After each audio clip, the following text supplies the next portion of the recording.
दिल्ली लड़ती है। 11 मई को अपनी स्वतंत्रता घोषित करने के बाद दिल्ली शहर उस प्रचंड लड़ाई की तैयारी करने और मची हुई अंधाधुंधी को अनुशासित करने में लगा रहा।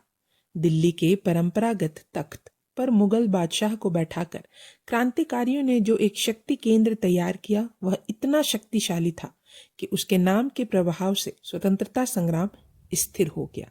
परंतु पुराने मुगलों को यह तख्तो रहन पुरानी मुगल सत्ता फिर से स्थापित करने के लिए या पुरानी जंगली परंपरा चालू करने के लिए भी नहीं था। हिंदुस्तान के बादशाह के पद पर बूढ़े बहादुर शाह को बैठाना संकुचित अर्थ में परंपरागत तख्त पर मुगल सत्ता स्थापित करना लग सकता था, पर व्यापक अर्थ में और सत्यार्थ में देखें तो वैसा नहीं था। पुरानी मुगल सत्ता इस देश के लोगों ने स्वयं नहीं चुनी थी।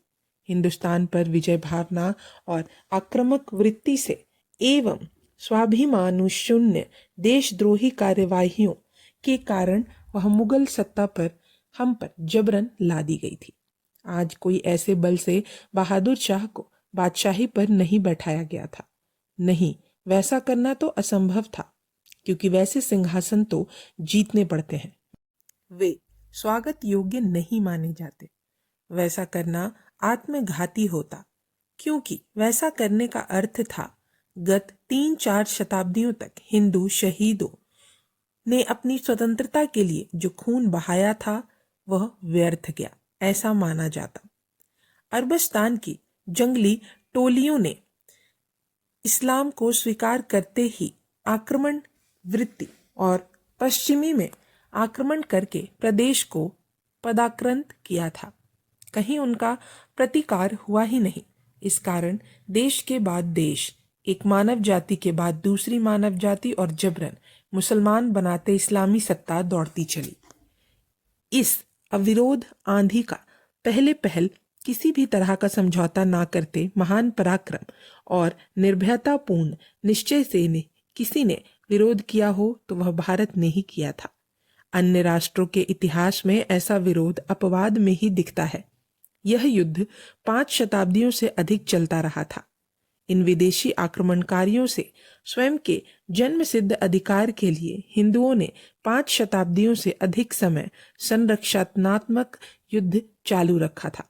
पृथ्वीराज की मृत्यु से लेकर औरंगजेब की मृत्यु तक समझौतों और संधियों की परवाह ना करते हुए युद्ध के बाद युद्ध चला और असंख्य वर्ष चले इस दीप्तिमंत द्वंद्व में भारत के पश्चिमी घाट में एक नई शक्ति का उदय हुआ। अपनी जाति के मान रक्षा के लिए जिन हजारों हिंदुओं ने बलिदान किया, उस सम्मान की परिपूर्णता करने का कण कण उस नई हिंदू सत्ता ने अपने हाथ में बांधा। पुणे से एक वीर भाऊ साहेब पेशवा समर्थ सेना के साथ आक्रमण करते निकला और उसने दिल्ली के तख्त सिंहासन पर कब्जा किया और हिंदू संस्कृति पर लगा गुलामी का कलंक धो डाला। हिंदुस्तान गुलामी उतार कर और पराजय पहुंच कर फिर से स्वतंत्र हुआ। हिंदू भूमि के हिंदू ही फिर से मालिक हुए, धनी हुए। इसीलिए बिल्कुल सच्चे भाव से कहें तो हम यह कहते हैं कि हिंदुस्तान के तख्त पर सिंहासन पर बहादुर शाह को जो बैठाया गया वह पुरानी मुगल सत्ता की पुनर्स्थापना नहीं थी, परंतु दीर्घ काल तक इस देश के हिंदू मुसलमानों के बीच जो युद्ध चला वह युद्ध समाप्ति की घोषणा का प्रतीक, जुल्म अत्याचार समाप्त होने की निशानी थी। इसी देश की मिट्टी में जन्मे देश बंधुओं को अपना राजा कौन हो यह चुनने की स्वतंत्रता आदि के प्रतीक रूप में वह राज्यरोहन था, क्योंकि हिंदू और मुसलमान दोनों ही जातियों, नागरिकों और सेना ने एक मत होकर बहादुर शाह को इस समय बादशाही तख्त पर आरूढ़ किया था और स्वतंत्रता समर का नेतृत्व भी उसी को दिया था। इसीलिए 11 मई को दिल्ली के सिंहासन पर बहादुर शाह ने जो आरोहण किया था वह प्राचीन मुगल परंपरा के अकबर या औरंगजेब की तरह का आरोहण नहीं था, क्योंकि वह मुगलिया तख्त वीर मराठे बहादुरों ने घन की चोटों से कभी का छिन्न विच्छिन्न कर दिया था, परंतु विदेशी आक्रमणकर्ताओं से स्वतंत्रता युद्ध चलाने के लिए लोगों ने उसको राजा चुना था। इसीलिए हिंदू मुसलमान जनता ने वास्तविक समझ से पूरे मन और निष्ठा से 11 मई 1857 के दिन अपनी मातृभूमि के बादशाही पद पर बहादुर शाह की मान वंदना करने सब आगे आए, ऐसी घोषणा की। इस घोषणा के अनुसार पास और दून के स्थानों से, अनेक रियासतों से, अनेक सैनिक टोलियों से और हिंदुस्तान के प्रमुख शहरों नगरों से दिल्ली के राजा के लिए नजराने उपहार आने लगे। पंजाब में अंग्रेजों के विरुद्ध विद्रोह करने वाली नेटिव सिपाहियों की पलटनें तथा अवध, नीमच, रुहेलखंड और दूसरी जगह के विद्रोही अपने अपने झंडे और निशान लिए दिल्ली की ओर चलने लगे और क्रांति के नेता बहादुर शाह जफर के प्रति अपनी निष्ठा व्यक्त करने लगे। अनेक सैनिक टोलियों ने दिल्ली की ओर आते समय रास्ते में जो अंग्रेजी खजाने लूटे थे, वह संपत्ति उन्होंने बादशाह के खजाने में ईमानदारी से जमा की।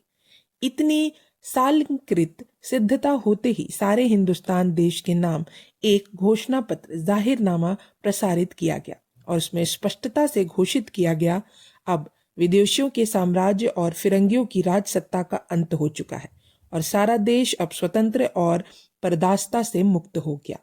प्रारंभ में ही इतनी सफल हुई यह क्रांति पूरी करने के लिए हर एक इस क्रांति युद्ध में अपना एक ईश्वरीय कर्तव्य मानकर झूठे व्यक्ति संबंधी अभिमान भूलकर दैवी प्रेरणा से सहभागी हो, ऐसा आह्वान लोगों को किया गया।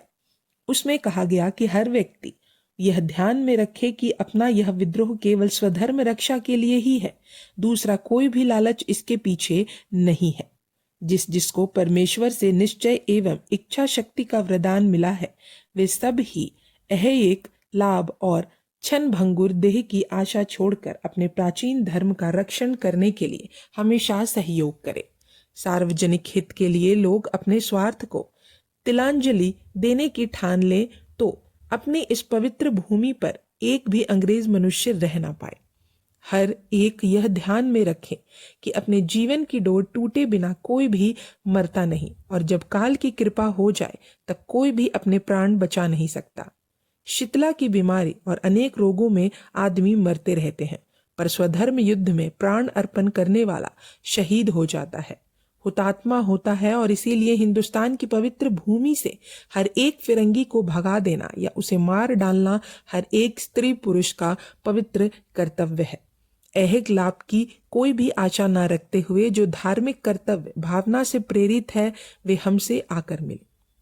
उपर्युक्त उद्धरण समय समय पर अवध और दिल्ली से समान अर्थ के जो जाहिरनामे घोषणा पत्र प्रसारित हुए थे, उनमें से ही लिए गए हैं।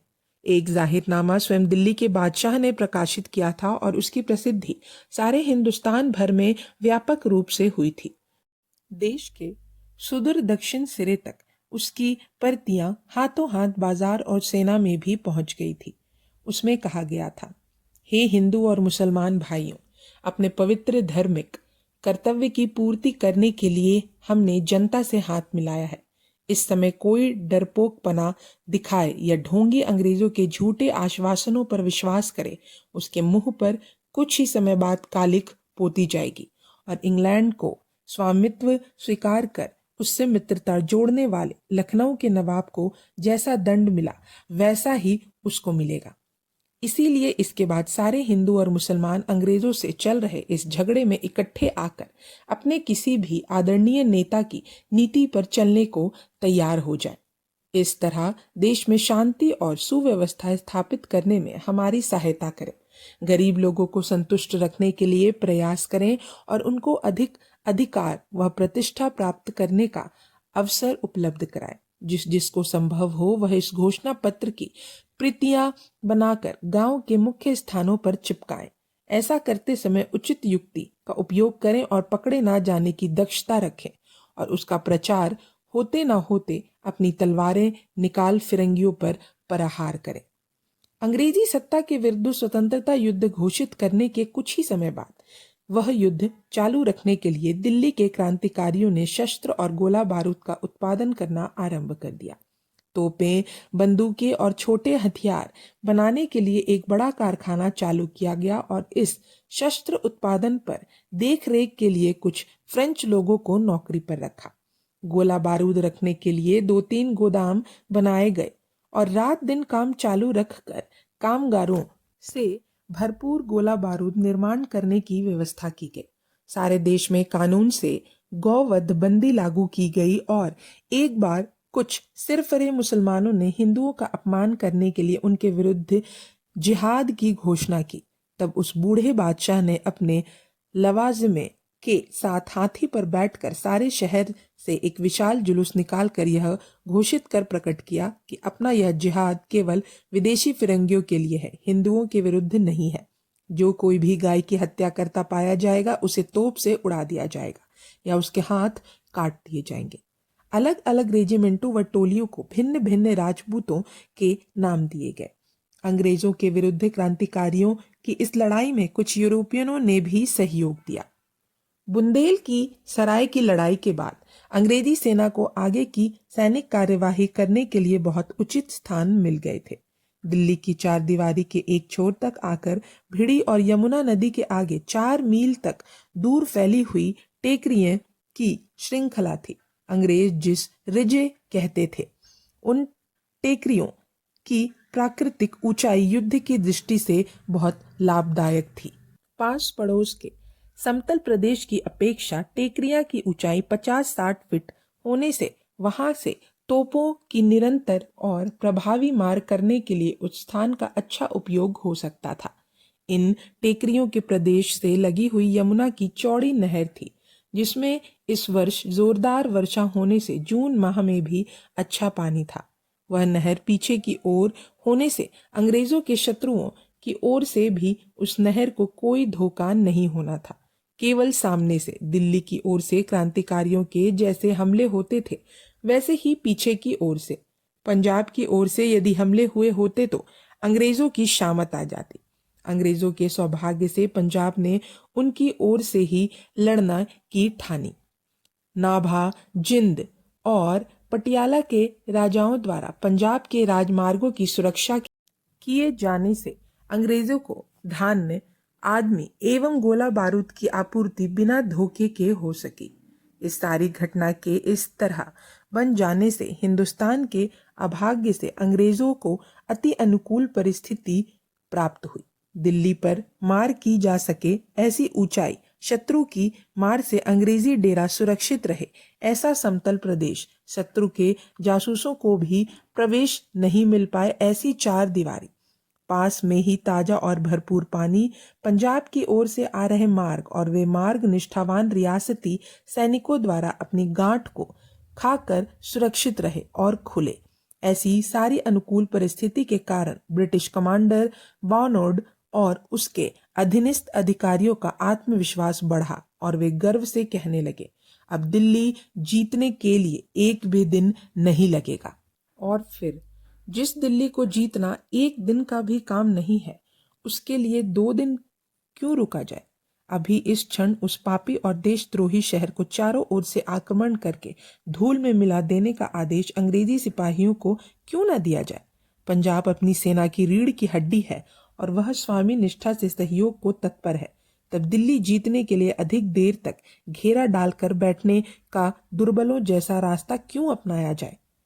उस नादान शहर पर सीधे हमला करके एक ही धमाके में उसे जमींदोज कर डालना अधिक बुद्धिमानी है। अपनी सेना के 2 भाग करें और एक भाग लाहौर दरवाजे पर हमला करे और दूसरा भाग काबुल दरवाजे को नष्ट करे और शेष सब एक ही समय में दिल्ली में घुसकर रास्ते के सारे स्थान एक के बाद एक जीतते, रास्ते में कहीं भी विश्राम ना करते सीधे राजमहल पर हमला करें।